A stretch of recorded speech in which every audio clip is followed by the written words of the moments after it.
Ang ahas na yata ang isa sa pinakadelikadong hayop sa mundo dahil sa bangis na kamandag nito na kayang pumatay ng isang tao. Madalas natin nakikita ito sa mga zoo at sa gubat. Pero paano kung ang ahas ay pumunta sa ating bahay?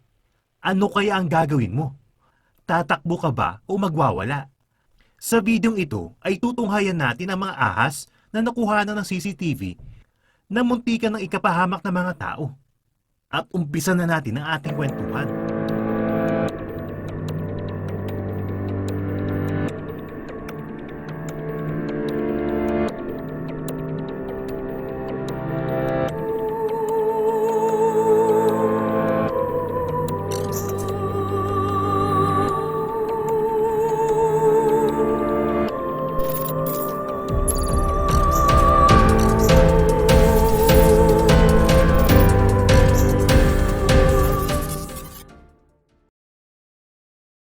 Sa China, habang naghahanda ang mga staff para sa kanilang morning meeting, ay hindi nila inaasahan ang kanilang unang bisita.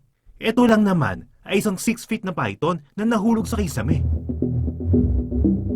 Dali-dali pumunta ang wild protection staff para huliin ang python. Ayon sa investigasyon ng mga pulis, hindi nila alam kung saan galing ang python. Dinala nila ito sa animal welfare para alagaan.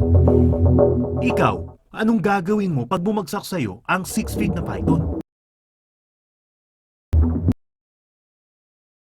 Noong December 7, 2020, sa Ben Tre, Vietnam, may isang yaya ang pinapatulog ang kanyang alaga sa duyan. Ang hindi alam ng yaya, may isa pala sila makamandag na bisita.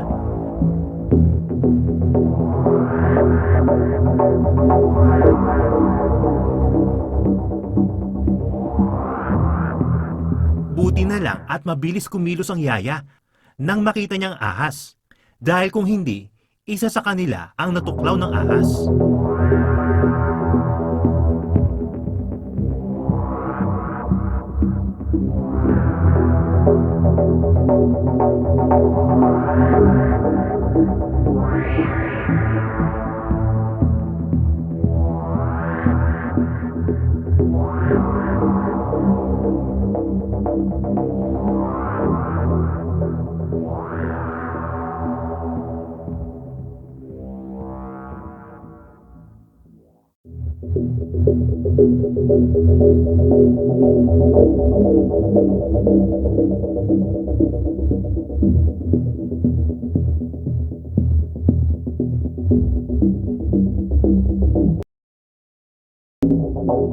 Noong February 27, 2019, sa bansang Thailand, habang may isang 75 years old na babae ang natutulog sa kanyang kama. May malaking ahas pala ang gigising sa kanyang mahimbing na pagkakatulog.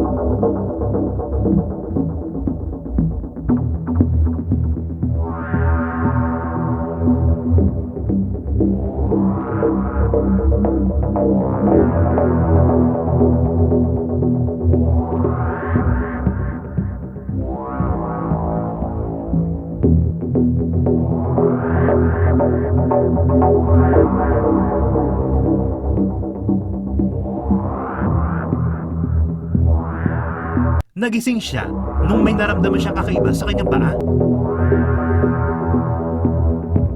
Dali-dali siyang tumayo at tinawag niya ang kanyang anak.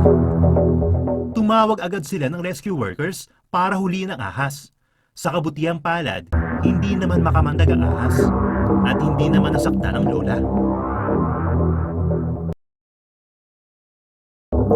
May isang grupo ng kabataan sa Thailand ang masaya nagko-computer sa isang computer shop.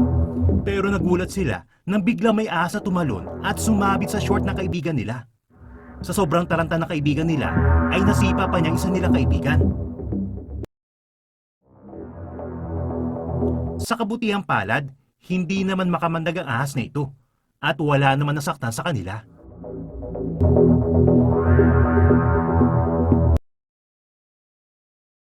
Sa bansang Australia naman, may isang nanay kasama kanyang 2 anak na babae na maglalabas sana sa bakuran nila. Kaso nagulat na lang sila nang bigla may lumitaw na ahas. Buti na lang at alerto ang nanay at nakuha niya agad ang kanyang 2 anak. Sa kabutihang palad, wala naman nasaktan sa kanila.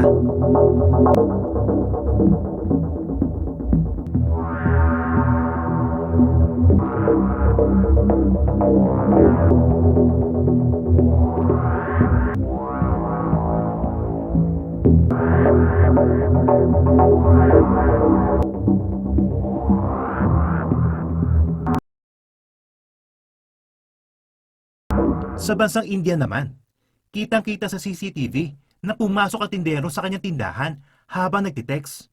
Nung makaupo na siya, napatingin siya sa itaas at laking gulat niya na makita niyang ahas na inahabol ang daga.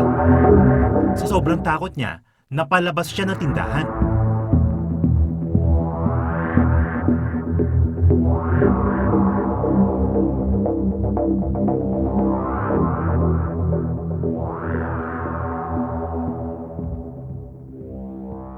Samantala yung ahas naman ay walang tigil sa paghabol sa daga. Makalipas ang ilang minuto, hinuli ng mga rescue workers ang ahas at dinala sa isang zoo.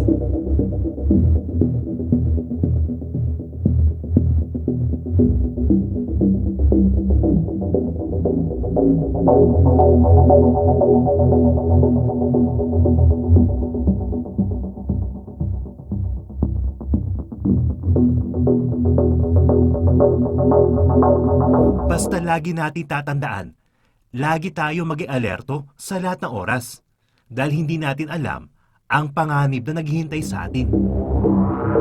Siya nga pala, baka pwede nyo i-like ang FB page natin. Please subscribe na rin sa second channel natin. Magkita-kita na lang ulit tayo sa next na kwentuhan natin. Hanggang sa muli.